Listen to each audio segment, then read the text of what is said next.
Hey everyone, welcome to the Wisconsin Whistle. I'm your host, Dan Vachalek, aka Dyhard. Um, so baseball has started.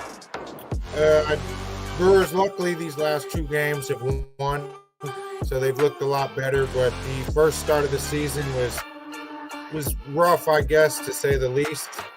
New torpedo bats have entered MLB. We'll get into that. We'll get into the first series against the Yankees. We'll cover a little bit about the Royals series as well, because going 2-1 in that series was pretty good.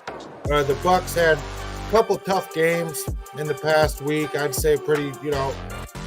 They won last night, but last night was also a very tough game, despite setting a franchise record for field goal percentage. Those are the major two sports going on right now. We do have some NFL news going on. I'll let you read about that. I'll probably start off talking about that, and then we'll get into the Bucks and Brewers. It's the Wisconsin Whistle. I'm your host, Dan.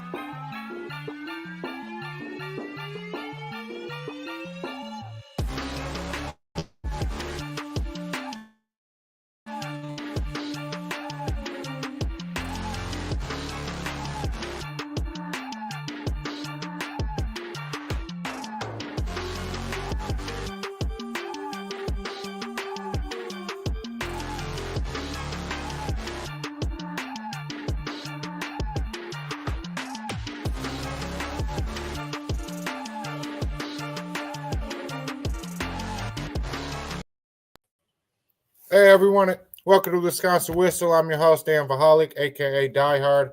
So the Brewers started off just awful. The Yankees hit home run after home run after home run against them. There was some weird stat, I can't remember what it was, but they gave up like 17 home runs in the first, I think, like 20 innings or something ridiculous. 31 innings, I think. Lost by a combined score of 36 runs, 2-14. Not good at all. They lost 20-9, where the Yankees only scored 4 runs that weren't home runs. Lost the next day 12-3. Lost to the Royals 11-1 at home as their home opener. Positive news about starting 0-4 is the last time the Brewers started 0-4, they won 96 games. So if history wants to repeat itself, we're looking at another very nice season for the Brewers. They just finished up the Kansas City Royals series, and we'll be welcoming the Cincinnati Reds. And then they'll follow that series up. It's a 4-game series, Thursday through Sunday, and then after that they'll be going to Colorado, Arizona. A very short, I wouldn't say West Coast, it's like a mountain zone time trip. And then they're back at home, and then they do go out west. Their schedule is just kind of all over the place right now. Like after they're at home against Detroit and the A's, I don't know. Are the A's? I don't know if they're Las Vegas A's. Are they the Sacramento A's? Are we still calling them Oakland? Are they just the Athletics? Like there is no city right now. But after them, we're at San Francisco, and then we're at St. Louis, and then at the White Sox. Then we're back at home. But, just looking at the schedule, they didn't really give the Brewers – I mean, they kind of did up until July that I'm looking at. But it's kind of – that San Francisco thing just throws me off because, you close out at home, day game, and then you travel to San Francisco for 4 games. And then you go to St. Louis, that's kind of why not put that San Francisco series right after the Colorado and Arizona? You're already out there, but whatever. So we'll get into the Brewers and their horrible start, but their nice couple games of rebounds. They won 5-0 yesterday and won in extra innings, 11 innings, 3-2. The Bucks, on the other hand, so I was at the Bucks-Knicks game, and I'll get into that as well, but the Bucks lost. There was certain things that just looked just horrible. It was just disappointing. Defense has been a huge problem. Turnovers has been a huge problem. Rebounding has also been a major problem. And, they have to fix that out. They lost to the Hawks on Sunday night by 21 points. And the sad thing about that is the Bucks started off shooting, I think, like 80% or 75% in the first quarter. At halftime, they were shooting, high 60s still, and it just went down from there. But again, the problem is turnovers. They have absolutely no defense. And then, that third quarter where they got outscored by 19 really, really threw them for a loop, along with getting outscored by 14 in the second quarter. The defense, again, reared its ugly head. Last night, turnovers reared its ugly head again. Grayson Allen went off for 23. Gillespie at 18. Booker, of course, he's going to go off without Kevin Durant. But how the Bucks shot last night, the ball, how they basically made, everything. And to only win by 10, and that's mainly because of the extra fouls at the end of the game where they got up to 10 points. The game was actually as close as 5 points with like three minutes left or 2.5 minutes left, is the defense. And we'll get into that as well, because there's some things that I have problems with Doc Rivers as a coach. I have things with the team overall, decision-making. And I'll leave it before we go to our sponsors with that. I believe next week, I believe it's the 8th. I want to say it's the 8th, 7th or the 8th next week. We get Bobby Portis back. That should help.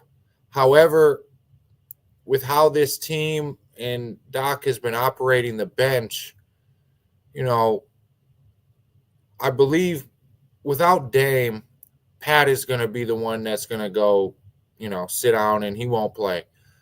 We refuse to play more than 3 players off the bench. So outside of Atlanta, we played a couple more, then ended up unloading the bench. But Portis will come back next week, I believe the 8th. I want to say the 8th. And we really need him. We definitely need him down low. So we have something to look forward to. Sims should be back by the end of this month as well when playoffs starting. So, when those two come back, that will take Lopez off the floor a little bit, give him some breathers as he's definitely needs. And, that's what we could hope for right now. But I'll cover some of my disgruntles, and this is the platform for it. And, just talk about how the game was when I was in person and what I saw, the energy levels and everything like that, because it's different watching TV and in person. Depending on where you're sitting, you could feel the energy from players or the floor, or you could feel it from the crowd, or you get both. And luckily, I had great enough seats, thanks to a buddy of mine who I went to high school with, that our seats were fantastic. I was probably 10 rows up from the floor, if that. So, you could see facial expressions. So it was a fun game despite the loss, but it was certain things that you could definitely pick up by being in attendance and that close. But you're listening to the Wisconsin Whistle on IE Sports Radio, your direct feed for all that is sports. Listen to our sponsors and then get right into the show.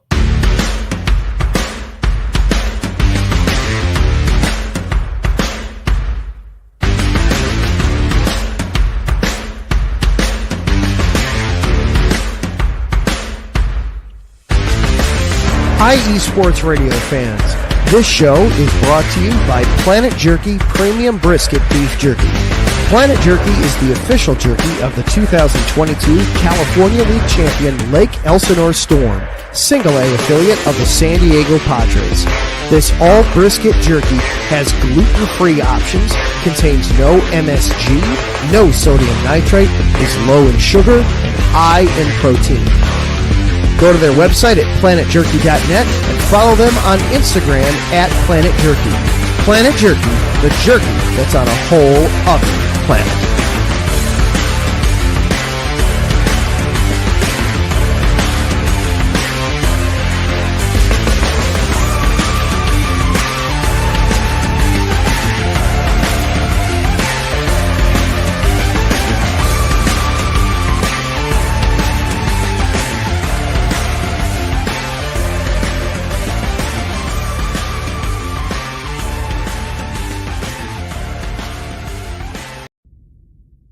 Rise and shine. It's 4 a.m. The stars are still out. The sun is beneath the horizon, but it's time to punch in and go to work. The comfort of your warm-ups turns into the grinding out of your reps as the clinking and the clinking of the plates create a symphony of euphoria. There's no other feeling like it. Earn it, burn it, and take what's yours. IE Sports Radio has proudly partnered with Vital Apparel, a brand that not only fits great, but also promotes and donates to mental health research. Use our code IESR to get 15% off their comfortable and inspiring gym wear and help them on their amazing journey to support mental health. Go hard, take part in your iron therapy, and be strong. Because when your mental health is as strong as you are, there's no telling how far you'll go.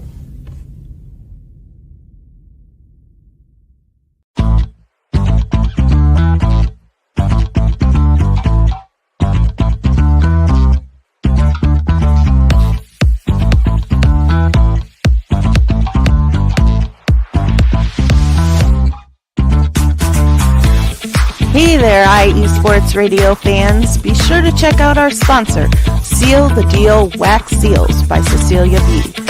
You just finished your very own wedding or baby shower invitations and you're looking for that extra special touch? Maybe you just wrote a letter to a relative or a friend and you want to add to their smile when they receive it.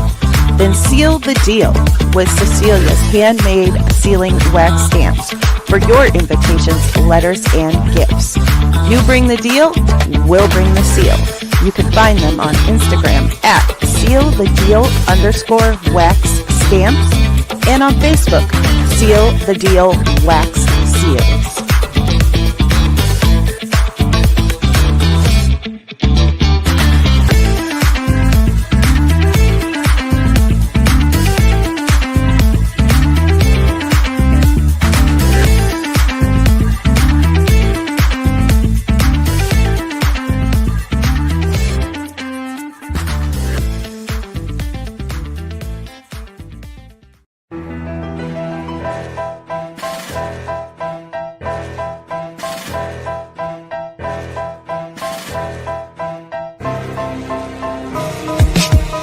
For the last 10 years, IE Sports Radio has been bringing you amazing content ranging from interviewing legendary athletes, coaches, and other authorized media personnel to building tailor-made shows dedicated to all major sports cities around the country.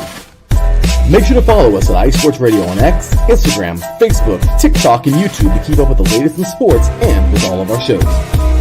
Also, make sure to check out our daily updated website at iesportsradio.com. At iesportsradio.com, you can see our daily show schedule and check out all of our show pages with personal bios to learn a little bit more about each of our awesome hosts. In addition to our show pages, you can catch the IE Sports Radio blog, Hall of Fame, Fans of the Month page, and our merchandise shop including t-shirts, tank tops, caps, long sleeves, hoodies, and more. For now over a decade here at IE Sports Radio, we've continued to be by the fans, for the fans, and we thank you all for your support and for making IE Sports Radio your direct feed for all that is sports.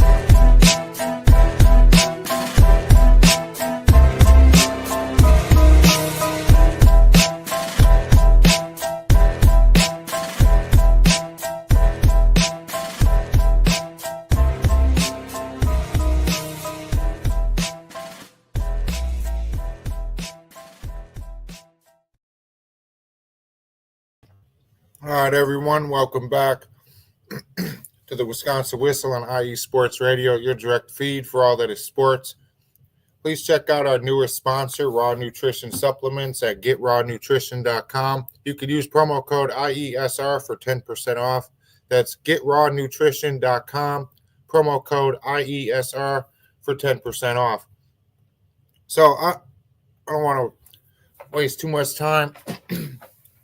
My main Twitter is right there at Dyhard, DYHARD. The show's account, which I also post from, is at WISC Whistle IESR. Again, that's WISC Whistle IESR. And down below, for everyone watching now or watch YouTube or the main stream on Twitter or however you're watching it, down below there's a supporters club. If you want to click that link or really just write it down and then post it into the search bar. That's how you support the show. Every support is greatly appreciated. So I want to jump right into the Bucks Um, there was a video on Twitter, and now I'm not sure if I'm able to share the video, so I'm not going to as safety. The NBA, I don't, want to get cracked down on because the NBA wants to. Whoa, you're showing video. So I'll leave it on my Twitter. You just have to scroll a little bit. But there was a defensive play against the Hawks. So Lopez, I have it pulled up right now. So Lopez is at the corner of the free throw line. Giannis is guarding his man. I believe that's Rollins is in there. Pat Connaughton's to the left. However, it's like a 2-3 zone, but it's really bad. It's just a poor, very high 2-3 zone. The three people down low should be relatively in line with the basket in a 2-3 zone unless you're playing high. For some reason, they wanted to play a very high zone. Pat Connaughton, because they are in zone and it's supposed to be, if anyone knows how zone works, especially with basketball, is there is no man-to-man. If a guy goes into another person's zone area that they have to cover, little area to, they have a whatever the space is to cover, someone's supposed to shift to jump on them. They're not supposed to still stand at the key and just look like an idiot. They're supposed to shift down and cover the guy that's down below next to the basket. Otherwise, a prime example with 8:31 left in the third quarter is what ends up happening, where you have Lopez standing at the three, the guy's down low. If this pass is right on the money and thrown when it should have been, instead of throwing high and almost over his head, we don't even have a chance to foul him, let alone, try to defend it at all. And the sad part is I can't remember off the top of my head who ended up getting the foul called on him, but Pat Connaughton had to rush from one side of the floor to the other in the half-court zone, but had to rush to the basket, jump up to try to make a good play on it, and I think he got hit with the foul. But that type of defense right there basically summed up the defense against the Hawks, where they just allowed everything to go in. The Hawks shot 53% from the field, shot 94 shots. Right, those two things right then and there, that you're not going to win that way. You have to shoot amazingly. And the Bucks did do that in the first quarter. Let me find the stat here. 85% from the field at the end of the first, 71% from three. Kuzma was perfect with 14 points, and the Bucks were on pace for 166 points. So 42 points off the pace. Atlanta almost scored that. But if you shoot, then there was actually a point in the second quarter where they were down 78% shooting, which is still immaculate in the NBA, but they were down 5 points in the second quarter while shooting 78%. The defense was very, very bad. They allowed everything to go in almost. They basically didn't cover anybody at all. And what ended up happening is the Bucks, when they were down 25 points, they decided, we should put somebody else in. So here's when Andre Jackson Jr. came in. And now if you want to look at plus minus, that's fine. I know some people take that with a grain of salt. I know some people don't like poor offensive performances where Andre Jackson Jr. only scored 1 point. However, he was one of only two players. Kevin Porter Jr. was the other, and I think that was mainly because of his comeback attempt at the end. He had +7. Andre Jackson Jr. had +7. Kevin Porter Jr. +2. All the starters were negative. Brook Lopez was -11. Ryan Rollins, Kuzma, both in the high 20s. Giannis and Taurean Prince were at -18 and 15, respectively. But just right then and there shows you a little bit about the defense. There was a spark coming from Andre Jackson Jr. as well. He had a putback dunk attempt. I believe there was a foul or some. I think there was a foul. I think that's how he got to the free throw line. but he had energy. He had 3 rebounds, 2 on the offensive end. He had an assist, a steal. He played very well. He had no turnovers and no fouls. And he played a very, very, very nice game, I thought, for coming in off down 25. And the thing is Andre Jackson Jr. arguably could be the best defensive player on the Bucks. I do like Giannis on defense, and Brook used to be a good defensive guy, but now he's just way too slow. I'm sorry, I don't want to just nag on Brook all the time, but he is just too slow to play down low in defense and to be relied on like that. In this same game, however, as we've seen him, play very well down low and do well, he was 2 for 4. 2 of those were threes. He had 1 rebound. 1 rebound. You're 7 feet tall, and you have 1 rebound. I don't get it. 5 points you finished with. I don't understand it at all. I don't know. I could just put my hands in the air over that because that's just embarrassing. But towards the end of the game, Kevin Porter Jr. was mounting this huge comeback, and the Bucks were actually rather close. I'd have to look up again how close we were. I don't even have it in. But there was a timeout called by Atlanta. And Doc decided, let's put in Ryan Rollins. Well, that completely shut down any attempt at a comeback. That shut down all the momentum. That completely killed the Bucks. He racked up in a minute and a half 4 fouls. A minute and a half, you rack up 4 fouls. I don't know. I've never seen something like that. A minute and a half, you racked up 4 fouls. You should have been benched the next game. Granted, Ryan Rollins has been playing very well lately. So, those 4 fouls did come at a very unfortunate time, and I do want to sit here and point the finger at him. However, apparently I've seen a stat that said over the last 4 games, Rollins is averaging 18 points a game. 70% from the field is 71 from 3. So, he's shooting the ball very, very, very, very well. But coming in at the end of the game, he had no business being on the floor then. The Bucks were on fire. They were coming back. Kevin Porter Jr. was single-handedly bringing them back. There was 2 strings where he had a 3-point attempt where he got fouled, made all 3 free throws. Then right back, they steal the ball. He comes back. Boom, he shoots a 3. That's simple. He's running. He's flowing. Just keep it the same as how you have it. Instead, here comes Doc's big brain because he's won. He just tied Phil Jackson last night for the most wins in NBA history as a coach. I don't know. I think it's like 5th or something on the list or 7th. I didn't really care enough because I'm not a big Doc Rivers fan anymore. So I could care less about his statistics, regardless if he's on our team or not. And a win is a nice stat, but I don't care. That's how much I don't like Doc Rivers. And the problem too is the Bucks are in a shit situation with coaches. We're paying 3 coaches right now. We're paying Budenholzer, who's the coach in Phoenix. We're paying Adrian Griffin. Sorry, I don't know if he's a junior.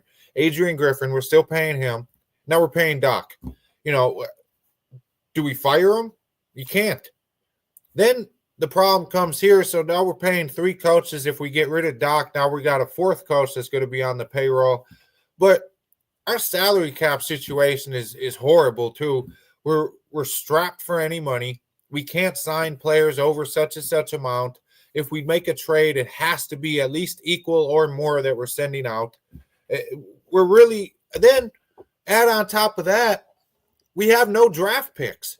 So I don't know how the Bucks are going to change this around. And luckily we saw some minutes from the bench. So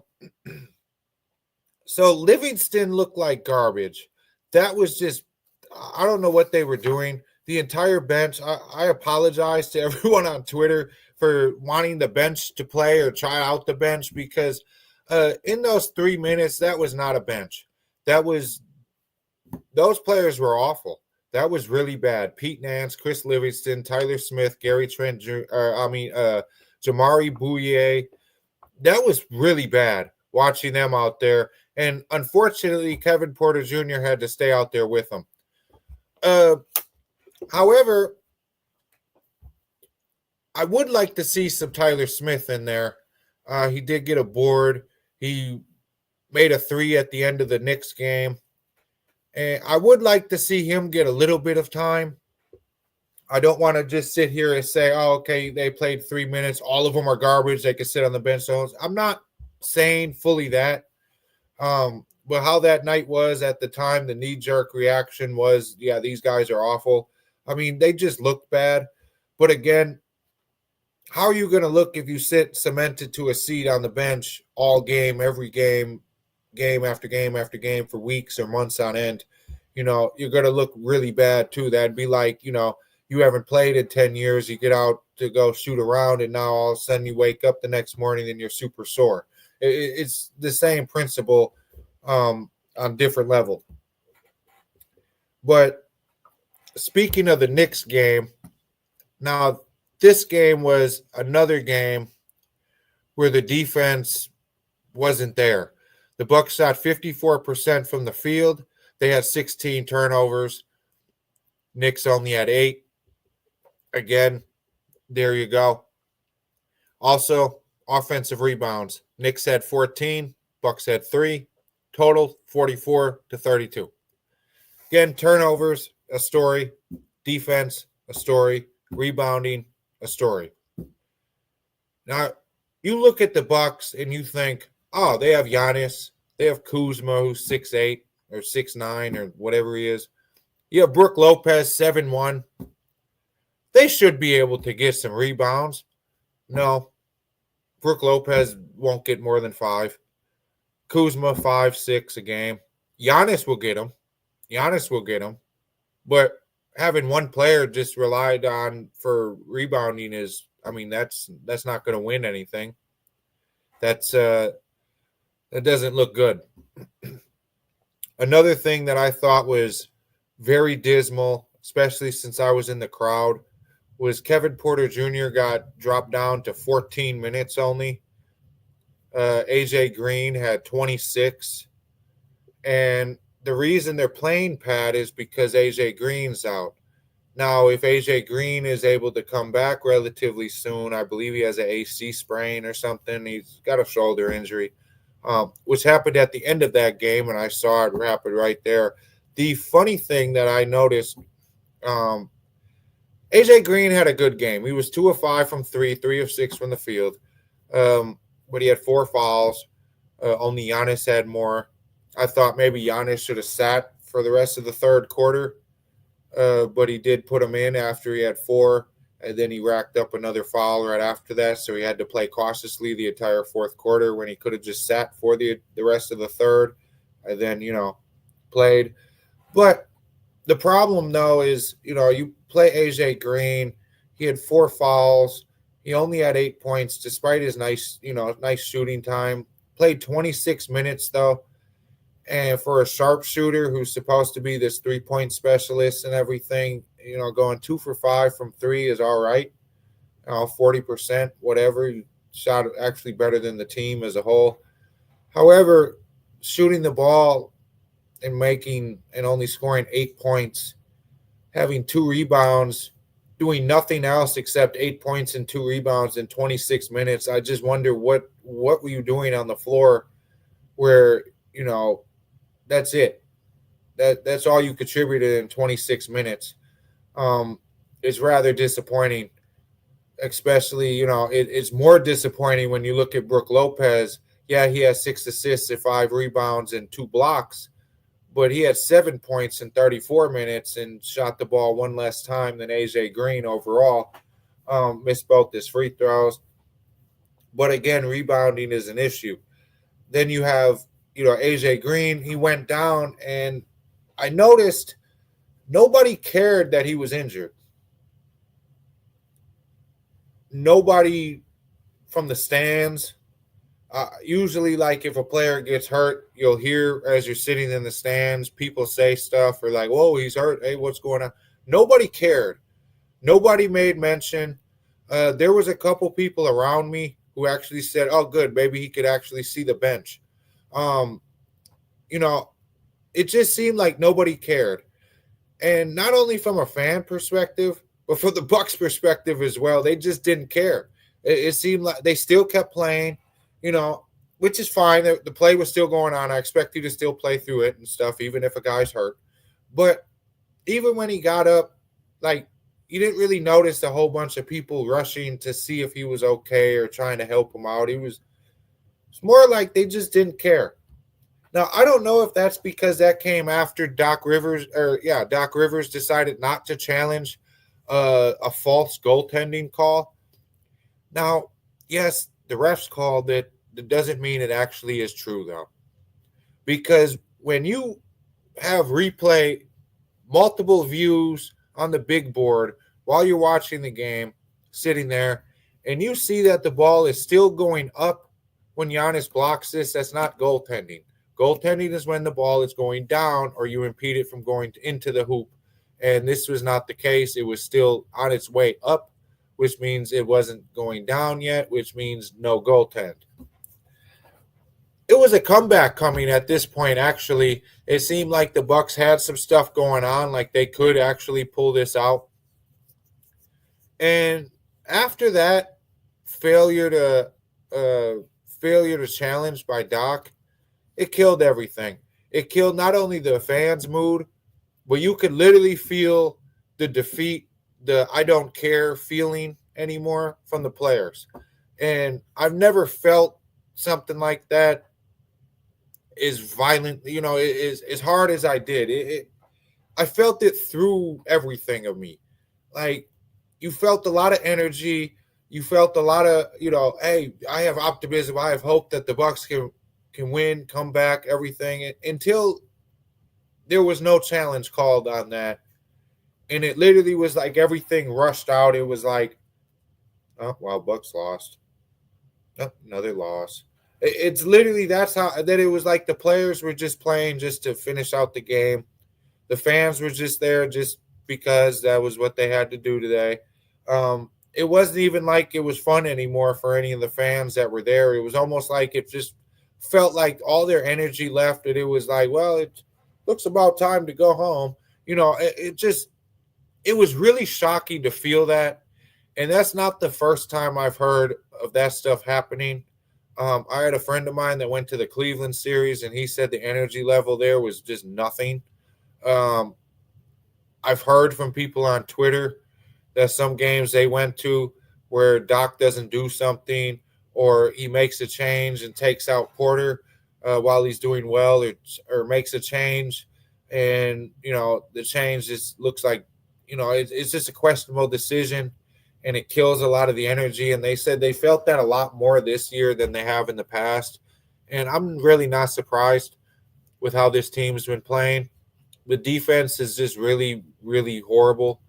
And the guy that we do have out there that's, again, cements to the bench is Andre Jackson Jr. Yeah, his offense isn't great. Yeah, he doesn't really do anything on offense outside of maybe get offensive boards or pass the ball. I'm not expecting him to score, but to have him out there for defensive purposes is going to help a lot. But that Knicks game, I will say I had a lot of fun at the game. It was fun to watch the Bucks in person. I had fun at the game. Disappointing that they lost. Another little interesting thing, Anunoby, OG Anunoby, hopefully I'm pronouncing that right. He had 31 points, 10 of 10 from free throw line, but he was 9 of 21 and 3 of 10 from 3 in the field and didn't really do anything else. But he put up big points. Landry Shamet, here's that guy that nobody's heard of. Sorry, people probably have heard of him. He might be good. He played 20 minutes, but he had 13. DeLon Wright was balling. He had 12 points, 5 of 9, 2 of 5 from 3. He was doing well. Again, that was a Buck. I think he scored more points against the Bucks than he did ever playing with the Bucks. It was just Josh Hart had 14 rebounds, 8 assists, almost had a triple-double. But every starter had a steal. The only person who didn't have multiple was DeLon Wright. He only had one. With Hart, Anthony Towns, Cal Bridges all had 2. OG had 3. It's then you go to the Hawks game, same story, no defense. Dyson Daniels had 5 steals, 22 points. Again, a guy not a lot of people heard of, goes off. He is leading the league in steals with like 3 a game or something, and has 100 more total than the second place guy. But you got players going off against the Bucks left or right. Zachary Rissicher, I don't know how to pronounce his name. He had 36 though, completely went off. I guess he was a first round pick or something. He might be a rookie. Let me see. Yeah, he was first overall pick last year, round 1, pick 1. Shows how much I paid attention to the draft. I don't have to. The Bucks don't have a pick, so why do I care? But yeah, he's averaging 12 points a game. He had this huge breakout against the Bucks, and then after that, back down to 9. Had 5 points against the Heat though, the game before the Bucks. Then this huge breakout. Let's see his full game log. The most he ever had was 27 against Memphis, 30 against Cleveland, but that was a blowout. 33 against the Knicks back in November. It's okay. He's had some games. He's had some games. Overall shooting 44%. But yeah, I was rookie, young guy. Went completely off against the Bucks. And, the defense continued against the Suns last night. And they didn't have Kevin Durant. They also shot a franchise record, 68.9% from the field, 58.6% from 3, and 93% from the free throw line.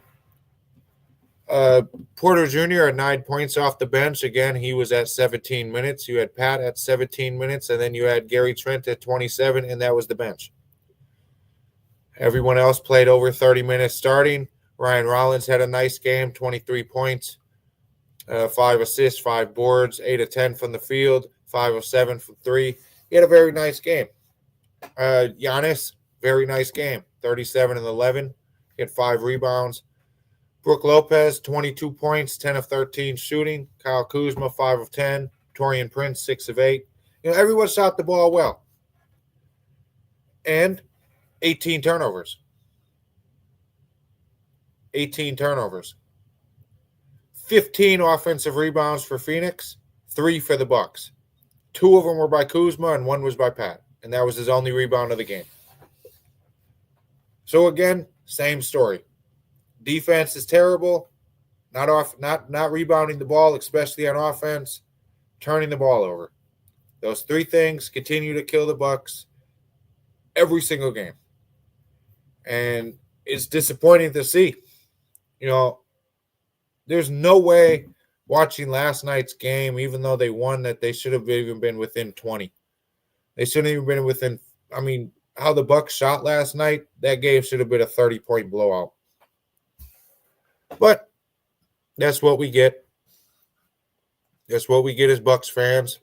We get Doc playing 3 guys. We get Doc running us down the standings. We're a game out from Detroit. You look at the standings, and this is just essential. But you look at the overall Eastern Conference standings. Orlando and Atlanta are 5 games within the Bucks.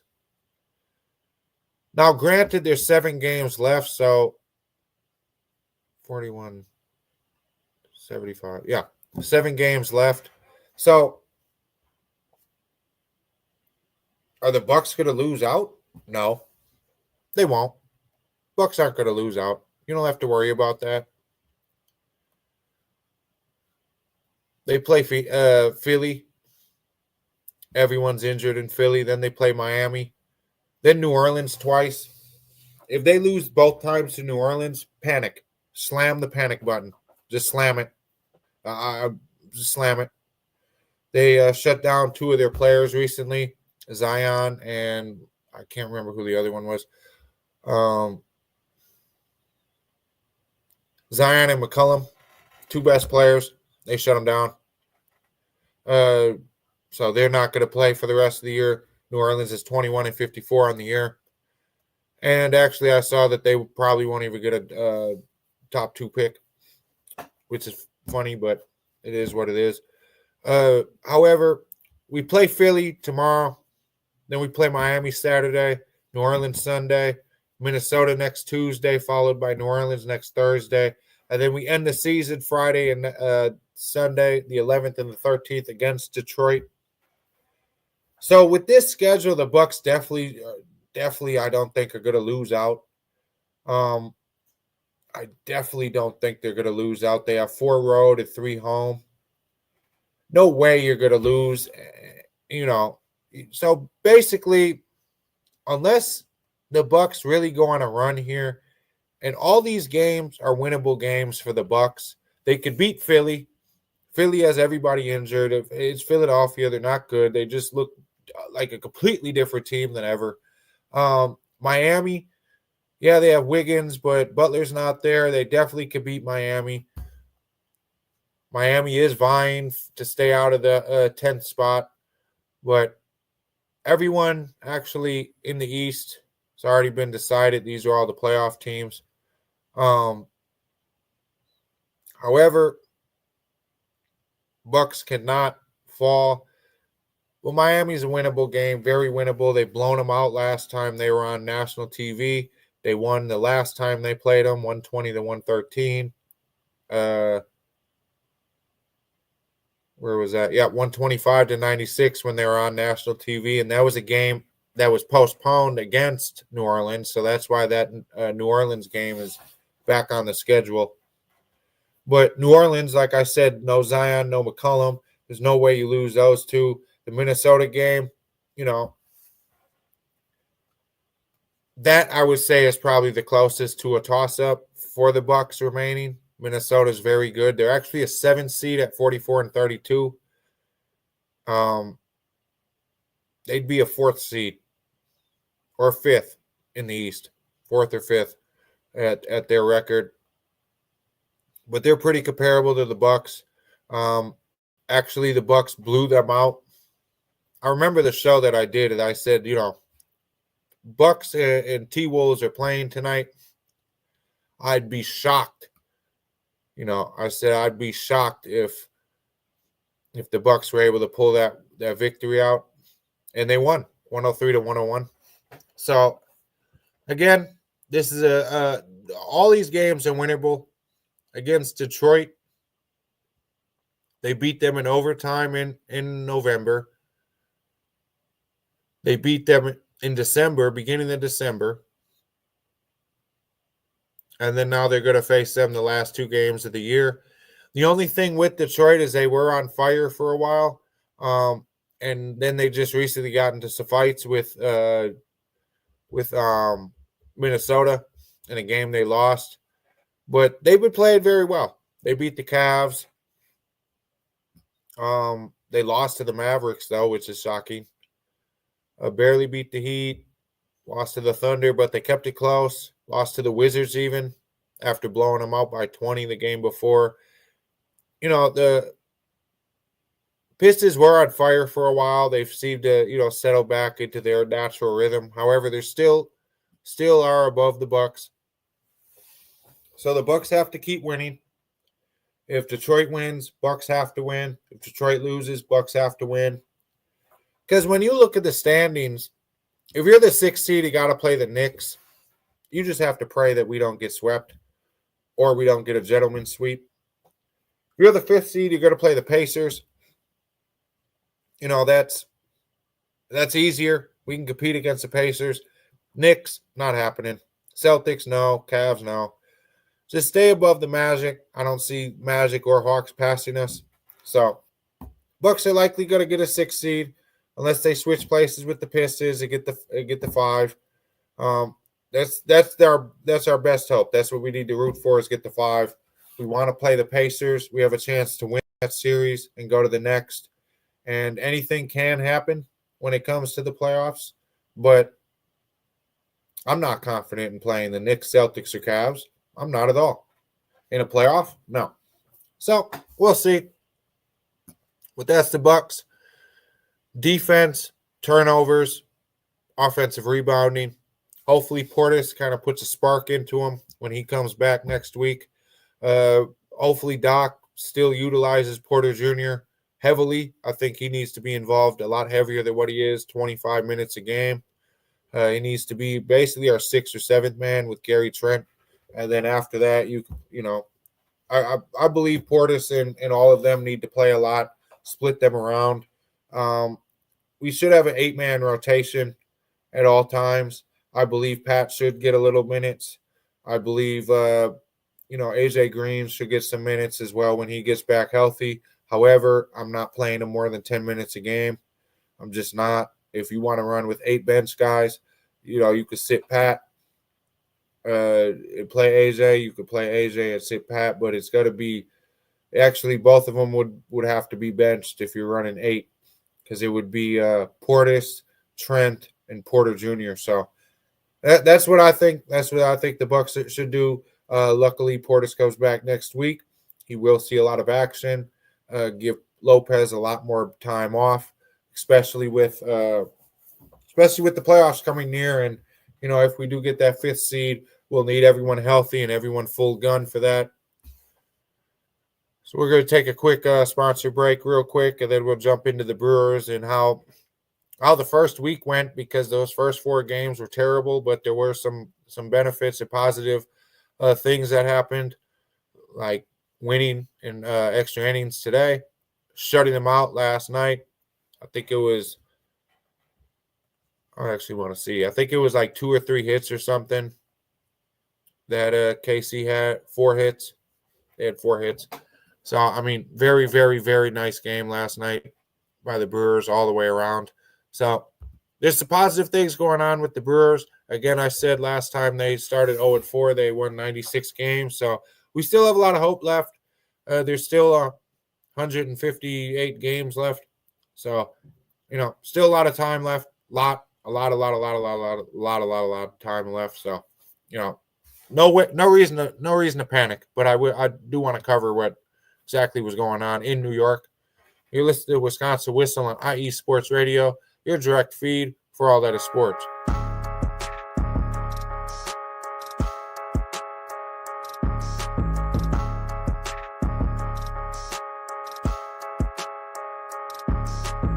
How we doing, sports fans? This is Christian Harvey, your host of Gritsville, USA, your go-to show for all things Detroit and Michigan here on IE Sports Radio.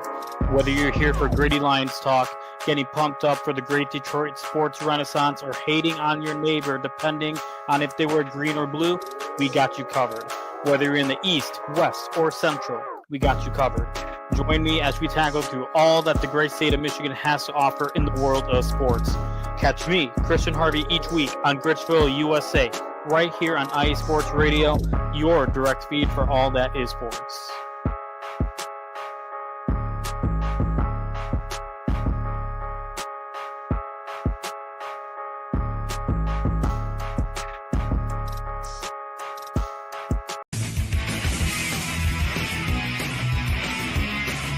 Hello, everyone. My name is Daryl Kinsey Jr., and I'm welcoming you to take another lap with the fastest show on IE Sports Radio. Yes, this is the Extra Mile with me and my co-hosts Christopher Lehman and Michael Ward. We talk everything racing from NASCAR to IndyCar to Formula One to limited hydroplanes, endurance racing, the NHRA, and more. So come join us for an hour of great racing talk and a lot of fun as well on the Extra Mile, Thursdays at 8 p.m. only on IE Sports Radio, your direct feed for all that is sports.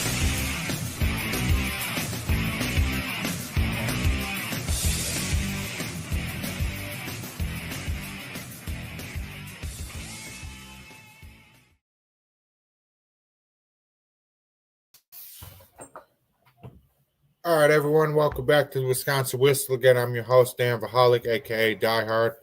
You can follow me down here. Where'd it go? Follow me down there at Whisk Whistle, IESR, or at Dyhard, DY. We're back in baseball. First game out the gate against the Yankees, we lost. Tough game. Offense started, but didn't finish the game.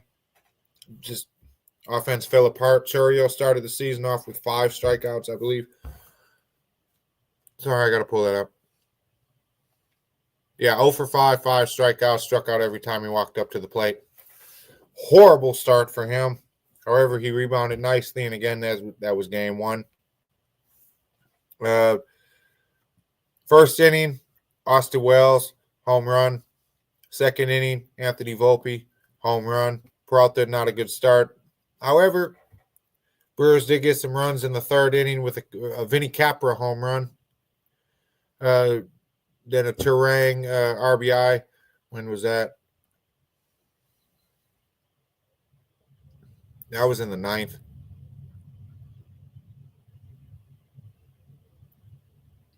Yeah. Isaac Collins had doubled to center, Ortiz to third, then Turang hit the sac fly to center with Ortiz scoring and Collins to third. But not a bad overall opening day. Outside of Churio's 0 for 5 with 5 strikeouts. But we saw Devin Williams in a Yankees uniform, and he almost he did allow the Brewers to score a run. But he got right out of it. He had 2 hits, 2 Ks, and a walk. Got the save. So we were able to face our former closer, I believe one of the best relievers in baseball outside of Emmanuel Clace. I think Felix Bautista should be in that conversation. Miller with the Athletics. Again, I don't know if they're Oakland. I don't know if they're Sacramento. I don't know if they're Vegas, but the Athletics. Clace, Emmanuel Clace, if I didn't say him. Those guys are all top of the line when you talk about closers. Peralta had 8 Ks, 1 walk, 5 innings. Not bad. I can't say that it was super bad. Typical, it was a normal like opening day. And then we go to game 2. Nestor Cortez, he's facing his old team. Brewers are pumped. We're all anticipating. It's a Saturday afternoon game, actually. First game on FanDuel Sports Network here that we could watch. Expecting, this is going to turn out really well. Excited for Cortez. He didn't pitch that bad with the Yankees at that stadium. It's a familiar place. Brewers to rebound and get a nice game here. And Goldschmidt, home run. Judge, home run. Bellinger, home run. 3 pitches, 3 home runs. That's how the game started. And it just got worse from there. Wells ended up hitting a home run. Volpe hit a second inning home run. Chisholm hit a third inning home run after Judge hit the third inning home run. Then Judge not only hit the third inning, but he hit the 4th inning home run as well. Finished with 3 home runs on the day. They had a total of 9 home runs. Only 4 runs were scored not by home run. They were 6 of 9 with runners in scoring position. The Brewers were 3 of 16. And Brewers lost 20-9. However, after that game, there was some new information that came out regarding bats. Torpedo bats exactly is where they basically kept the weight of the bat in spec. They kept everything in spec like they should have and the best that they could. However, the barrel of the bat, yes, I know this is a pen, but the barrel of the bat instead of it being, all the way to the end, is now in the middle here, is where it goes up and comes back down. And so the barrel of the bat is where most teams make all their contact, where, hitters are aiming for it to make their contact, to get good contact. Good wood is what they call it. And putting more wood where the good wood is, I think played a part in this. Now, people were saying, are the Yankees cheating? I made a joke about, yeah, they are. Of course they are. They have to cheat to beat the Brewers. I made little jokes like that. But in all reality, they hired somebody outside of baseball, I believe it was, to come in and try to fix this. Fix the bat situation. Yeah, they needed to do this because their offense hasn't been the best in recent years. Their offense wasn't great in the World Series. Their offense wasn't great overall as a team before Juan Soto stopped by for a year. Aaron Judge disappears in the playoffs, but during the regular season, the man has 3 home run games with 8 RBIs and 4 hits and slugs 1.6. That's the type of stuff that you'll see from him. Hit 50, 60 home runs, that power guy, whatever. But the Yankees did this, and there's no way that I would say that they're cheating. The main reason is because how would you get this past Major League Baseball? How would you say, hey, let's put these bats out there, we'll squeak it past them, but have most of the lineup, except Judge actually, most of the lineup using these bats. Judge said he's too good, he doesn't need to use it. Apparently, I don't know, I'm making that up, allegedly. But yeah, Judge has not used a torpedo bat. I'm not sure the last game or two, but against the Brewers, he did not use a torpedo bat. Cranked out home run after home run after home run against them, but he did not use the torpedo bat. The rest of the lineup, though, for the most part that I'm aware of, pretty much everyone else used them. And there's no way that they got these past Major League Baseball without, something, without Major League Baseball saying, yeah, we see that. You're good. Go ahead. So I think the Yankees did right by this. And, they found a loophole again, like everyone else has found loopholes. And then people want to come back and say, well, they're cheating. Again, they find a loophole or they kind of bend the rules a little bit while staying inside of the rules. There's no harm, no foul. Now, with the Yankees doing this, every team should follow suit. I believe everybody should do this. This should be the standard bat moving forward.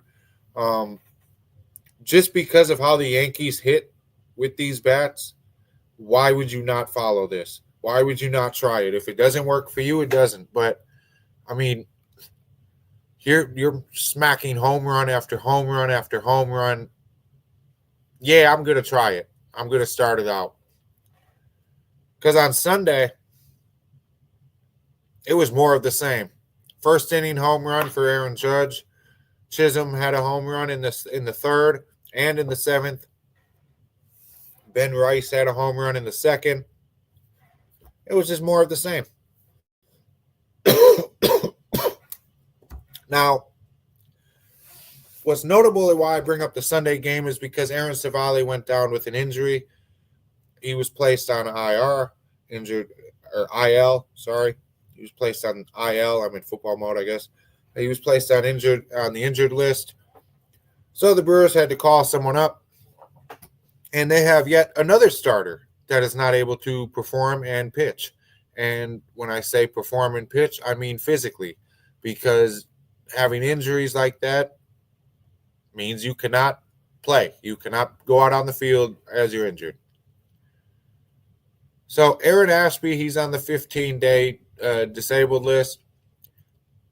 I hate they changed it to IL. It used to be the disabled list. D.L. Hall's on the 60-day. Tobias Myers, 15-day. Aaron Savale, 15-day. Brandon Woodruff, 15-day. However, Tuesday he threw 51 pitches in a 3-inning simulation game. Civale's going to throw a bullpen session on Saturday. Myers is actually tentatively scheduled to begin a rehab assignment on April 8th in AAA. DL Hall is supposed to throw a bullpen session April 15th. Ashby is supposed to be ready to throw a bullpen session on April 11th. So we should be getting some players back soon. We should be getting players back healthy. Brandon Woodruff still has to work up to that. Jose Quintana also has to work up to being ready to play.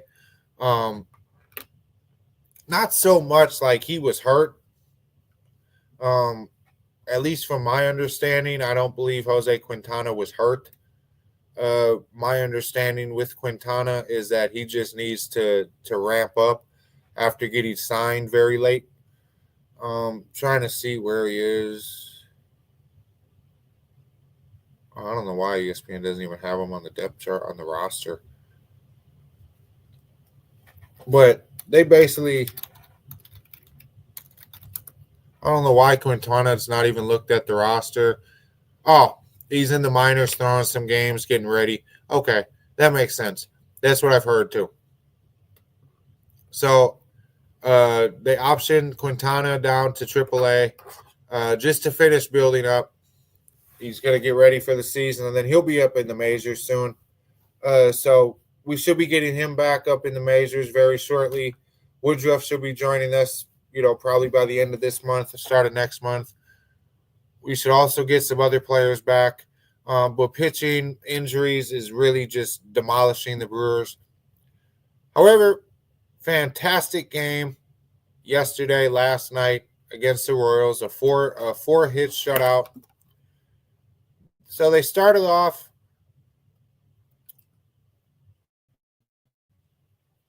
with a guy named Chad Patrick. Now, Chad Patrick was the guy who I talked about before. Let me see if I have my notes on him. But I believe I talked about him last week. Maybe it was the week before. But I talked about him making the team, and he's played well. He pitched extremely well, I thought. He had 4 2/3 innings, only allowed 3 hits, and then 5 strikeouts with 3 walks. He took a lot of the load off of what was going to be a bullpen game by pitching almost 5 innings. Koenig had an inning. Uribe finally played. He had an inning and a third, actually, with a strikeout. Payamps had an inning with a strikeout. He allowed a hit, but with a strikeout. And then McGill, I wouldn't say it was a save situation, but the Brewers treated it as a save situation with Trevor McGill pitching as like he'll be in the closer role this year. So he ended up pitching at 2 strikeouts in 1 inning. So it was a very super nice game that, a complete game all the way around. Yelich had a home run. Eric Haas had a home run. That was in the 8th by Yelich, in the 3rd by Haas. So that was nice to see. Of course, Hoskins did drive somebody in with a runner in scoring position. Yelich had 2 stolen bases. However, runners in scoring position left, 1 of 5. Not the best thing, but won't hold it against them as they only left 4 on base. So Churio has been rebounding. He went 1 for 4. Did have a strikeout, but went 1 for 4. And then I'll get to today's game, where the Brewers ended up winning the game in 11 innings on a bunt. So Bryce Turang dropped a perfect bunt. He scored Oliver Dunn in the 11th. Brewers won 3-2. Garrett Mitchell, baseball, I hate it, but it benefits us. So, I can't talk too much stuff about it, but it did benefit us today. But I really do still hate it. I think it's like Little League. But that is the rule. So a runner in extra innings starts on second, which is stupid to me. It's like Little League. However, that's the case. So Oliver Dunn started on second. Garrett Mitchell grounded out, and that's how Dunn got to third. Jory Ortiz walked. Then Turang, he was 0 for 5 in the game. He said, you know what, I can't get a hit. Let me bunt. Bunted it down. Dunn raced home. Brewers win. Jerry Koenig picked up the win. Churio actually had a double in the 10th that tied it up to 2. He actually scored Turang. So Turang not only tied the game in the 10th, but he was the reason the Brewers won in the 11th, which is great. Churio also hit a home run in the first inning. Kevin Biggio had an RBI single in the second off Peralta, but Peralta definitely did pitch a lot better. He allowed only 2 hits, struck out 8, and had 8 innings pitched, so he's definitely helping out his ERA, definitely rebounded nicely from game 1. It was 2 for 14. Again, runners in scoring position, a problem. Definitely a problem here. However, that's something, if you're going to win in extra innings or you're going to have great pitching, that's something that can be overcome. However, you don't want to stick the pitcher with, no runs and force them to pitch like Freddie Peralta pitched today. I know Corbett Burns had that issue a lot. I know a lot of the great pitchers will end up having that issue multiple years where nobody drives in any runs for them, and yet they still play really well, so their records look weird. So tomorrow, the Brewers start a 4-game series against the Cincinnati Reds, and Nestor Cortez will make his home debut tomorrow against Nick Lodolo. His name's a little interesting to say, but hopefully those 8 runs in his 36 ERA goes way down with this 4-game series and the start of it. I'm not really actually sure how the Reds are doing this year. They are 2-4 right now, so same as the Brewers. They just lost 2 games against the Rangers by the score of 1-0, so shut out both games in very, very tight contests. They were able to put up 14 in their first game against the Rangers, and then they lost their home opener against the Giants, and then won, and then lost again. So 2-4. This is a team now the Brewers have to beat. I know it's early, but again, it's a division game. I always feel like you need to jump ahead of your division ASAP, immediately, first time you can. Let's jump on it. So definitely think that the Brewers need to win this series, win 3 of 1. Just jump on it right away. Cincinnati is poised to be, I guess, it's super early. It's so early, but they were projected and still are projected to be competitors in the Central this year, along with the Cardinals. And then again, the Cubs are always in that mix as well. Pittsburgh might be in the mix with Skeens, but I don't really think Pittsburgh's going to be in the mix at all. They're going to just waste Skeens, and he's going to leave in a couple of years. He's, it's what Pittsburgh will do, has been known to do. Milwaukee, unfortunately, is doing that too, even though they make the playoffs and, give everyone hope. But I don't think Cincinnati's going to be, I think they're going to probably finish 4th. I think they're going to compete with the Cubs. And I think the Cardinals are going to be back in it again. They just always are. They always have been. I mean, they were started off just so bad last year, and they ended up, coming back pretty hard at some point. Let me see what they finished with last year, because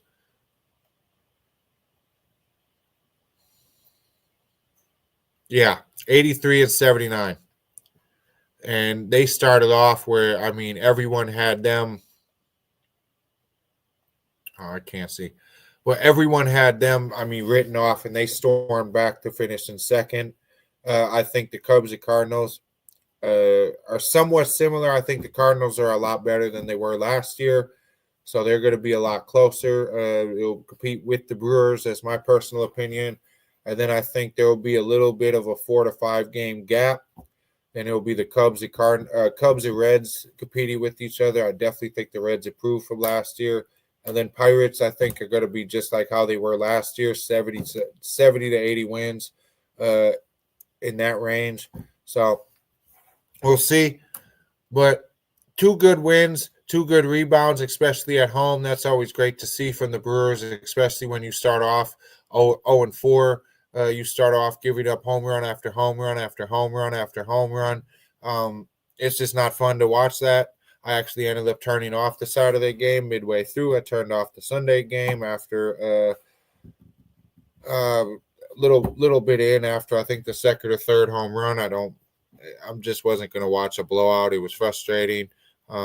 If 3 games in and they're giving up home runs like this, I wasn't going to watch full games like that unless they, rebounded. I watched the full home opener. I watched yesterday's and I watched today's. So, I will watch the Brewers, but if you're getting blown out, especially in baseball, I'm not going to sit there and suffer through it. There's another game tomorrow night, the next night, and the night after that. The Bucks, I made mention I was going to shut the Bucks game off. I think against the Hawks, but I ended up leaving it on. I will watch the Bucks all the way through. They do play tomorrow night with the Brewers, so we're entering the stretch now where baseball season is starting to ramp up. So if you have to make that decision, make the decision of Brewers or Bucks. I would say Bucks right now. They're ending the season and going to enter the playoffs. So hopefully, you want to watch them and see how they're doing. They have the 76ers up, so that should be a win. We get Portis back next week. That's going to be a great thing, hopefully right before the show. So hopefully we can see him right before the show. Actually, let me make sure they play.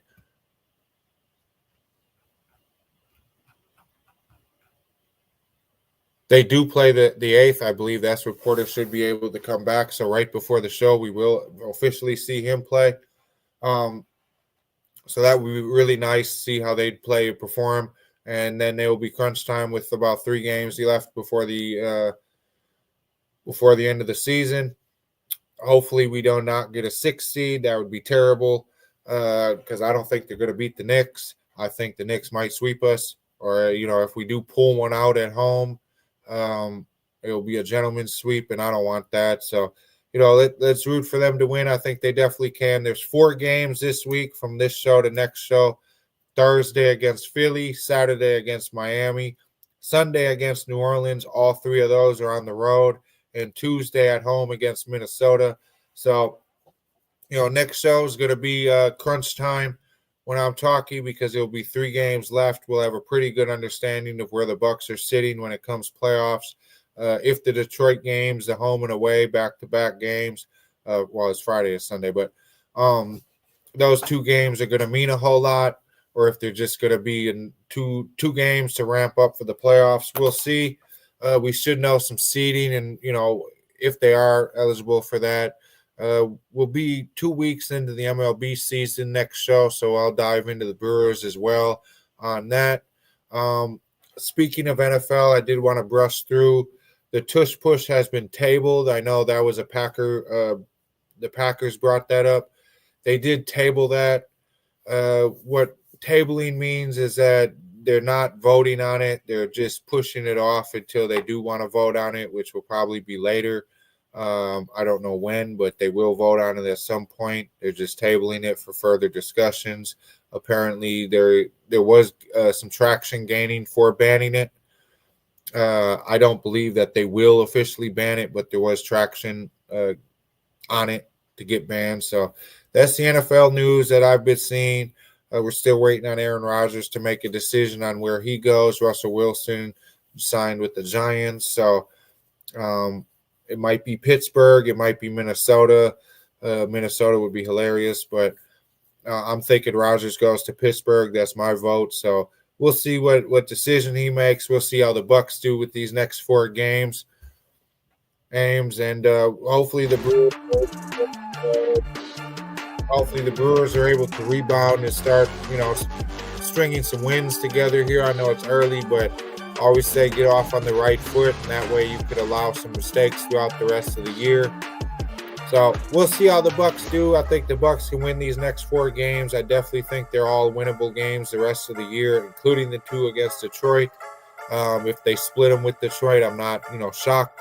But all these last 7 are definitely winnable.